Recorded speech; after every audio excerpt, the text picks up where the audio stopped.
ایک شخص حضرت ابراہیم ابن حدم رحمۃ اللہ علیہ کے پاس آیا، نوجوان تھا، کہتا ہے حضرت گناہ کا مرتکب ہوتا ہوں، چھوڑا بھی نہیں جا سکتا، ڈر بھی لگتا ہے عذاب ہوگا، تو کوئی طریقہ بتا دے کہ میں عذاب سے بچ جاؤں اور گناہ بھی کرتا رہوں۔ اللہ اکبر، اللہ والے بڑے دانا بینا ہوتے ہیں، دھکے نہیں دیتے، وہ محبت و پیار سے بات سمجھاتے ہیں،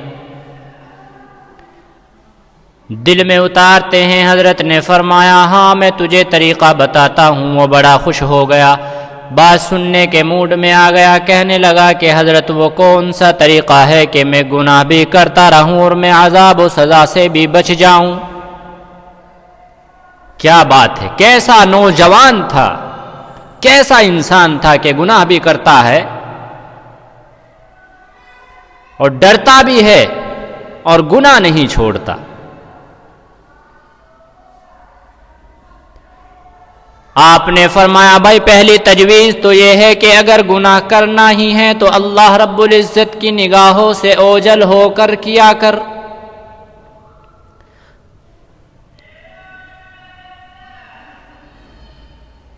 اللہ رب العزت سے چھپ کر گناہ کیا کر۔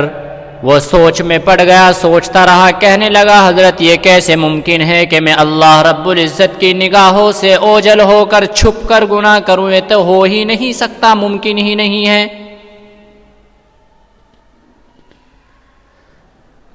دوسری تجویز پیش فرمائی کہ تم رزق کھانا چھوڑ دو، اللہ سے کہہ دینا کہ نہ تمہارا کھانا کھاتا تھا اور نہ تمہاری بات مانتا تھا۔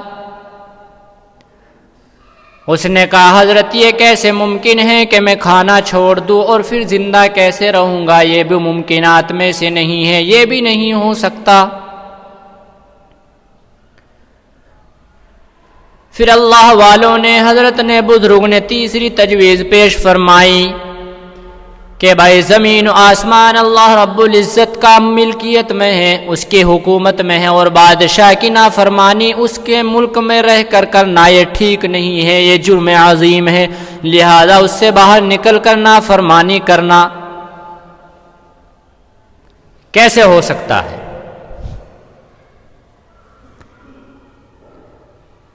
نہیں ہو سکتا، کیونکہ قرآن کریم کے اندر اللہ نے فرمایا یا معشر الجن والانس ان استطعتم ان تنفذوا من اقطار السماوات والارض فانفذوا لا تنفذون الا بسلطان، کہ اگر تمہارے اندر اتنی استطاعت ہے کہ زمین و آسمان کے کروں سے باہر نکل سکتے ہو تو نکل کر دکھلاؤ۔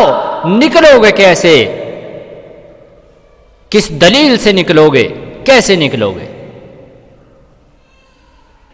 اللہ اکبر، اللہ کی بنائی ہوئی ملکیت سے باہر نکل کر گناہ کہاں کرو گے؟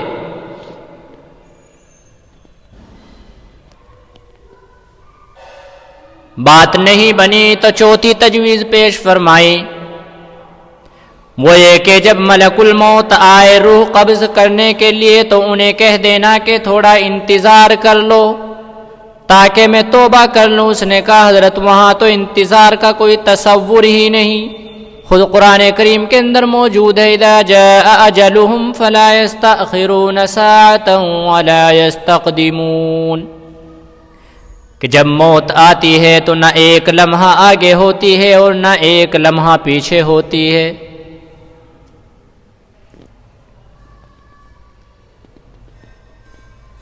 اب بات بنے تو کیسے بنے، کیسے سمجھائیں، کیسے منائیں؟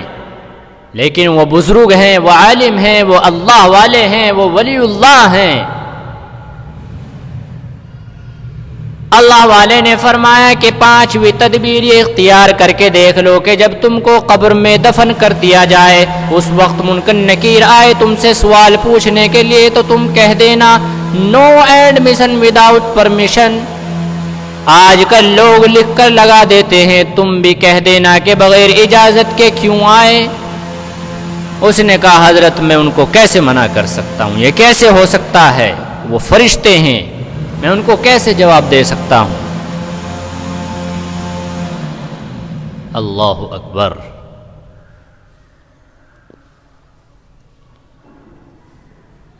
اتنی ساری تدبیریں کس طرح سمجھائیں، کیسے بتائیں؟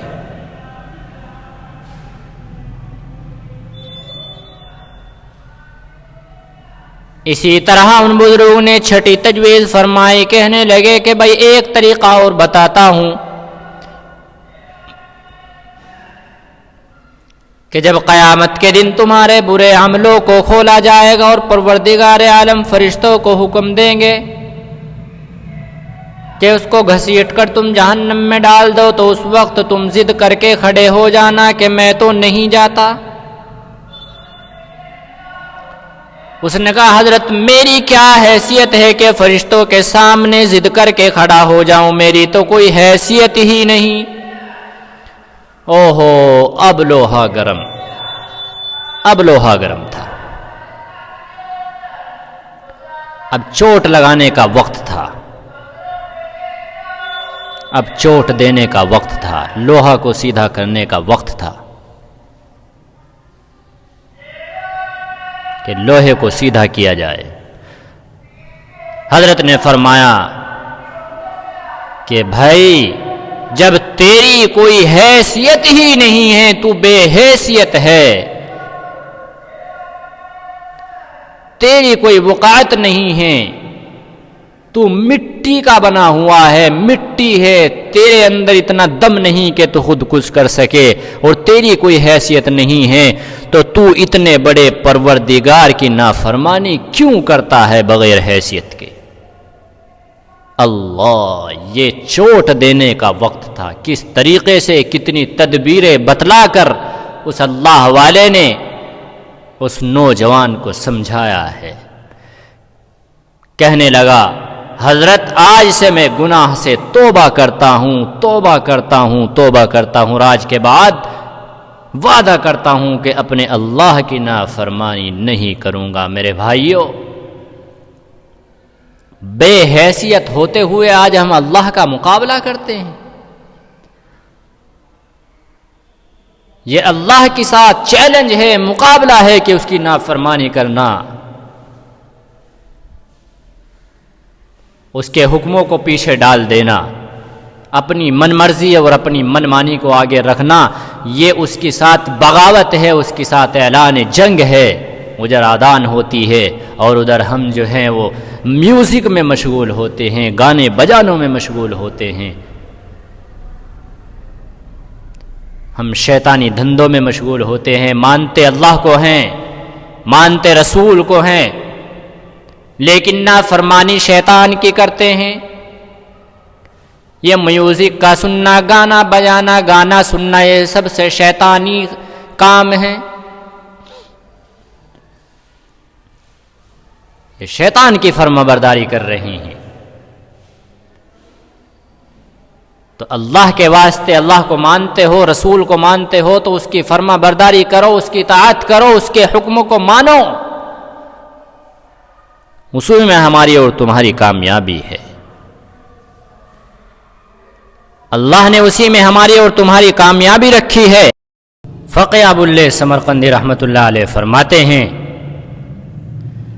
کہ ابو محمد رحمۃ اللہ علیہ نے فرمایا، ابو محمد کون ہے؟ ابو محمد رحمۃ اللہ علیہ حضرت انس ابن مالک رضی اللہ تعالیٰ عنہ کے شاگرد ہیں، یاد رکھنا۔ ایک مرتبہ ابلیس نے اللہ سے عرض کیا، یا اللہ، تو نے انسان کے واسطے اپنی عبادت کے مخصوص گھر بنائے، میرے لیے اس طرح کا کوئی گھر نہیں دیا، کوئی گھر نہیں بنایا۔ اللہ نے فرمایا تیرا گھر حمام ہے، تیرا گھر حمام ہے۔ ابلیس نے کہا انسانوں کی مجلس میں میرے لیے کون سی جگہ ہے؟ فرمایا بازار ہے۔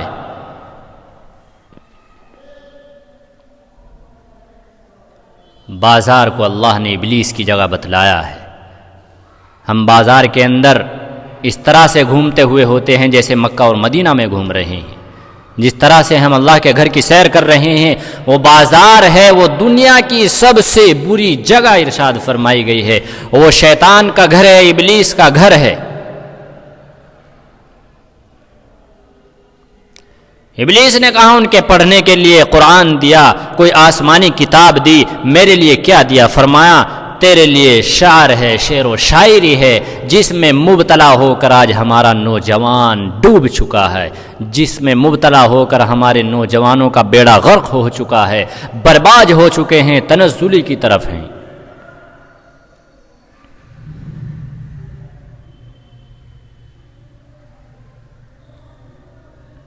ابلیس نے کہا انسانوں کا مشغلہ آپس میں باتیں کرنا ہے، میرا مشغلہ کیا ہے؟ فرمایا جھوٹ بولنا تیرا مشغلہ ہے۔ جھوٹ کو آج ہم نے اپنے اندر پیوست کر لیا، سما لیا، اور یہ کس کا کام ہے؟ شیطان کا کام ہے جھوٹ بولنا، دھوکے دینا، یہ شیطانی کام ہے۔ تو ہم مانتے اللہ کو ہیں، مانتے رسول اللہ کو ہیں، لیکن فرما برداری ہم کس کی کر رہے ہیں؟ شیطان کی کر رہے ہیں۔ یہ جو کام ہم کر رہے ہیں یہ شیطان کے ہیں، یہ جھوٹ بولنے کا مشغلہ شیطان کا ہے۔ اور شیطان نے کہا کہ انسانوں کو اذان دی جس سے وہ نماز کے لیے جاتے ہیں، میری اذان کیا ہے؟ فرمایا گانا بجانا یہ تیری اذان ہے، گانا بجانا۔ آج ہماری زندگی میں اس طرح سے گھل مل چکا ہے کہ بغیر اس کے ہمارے نوجوانوں کو نیند نہیں آتی، بغیر گانا بجانا سنے یا سنائے آج ہماری نیند خراب ہوتی ہے۔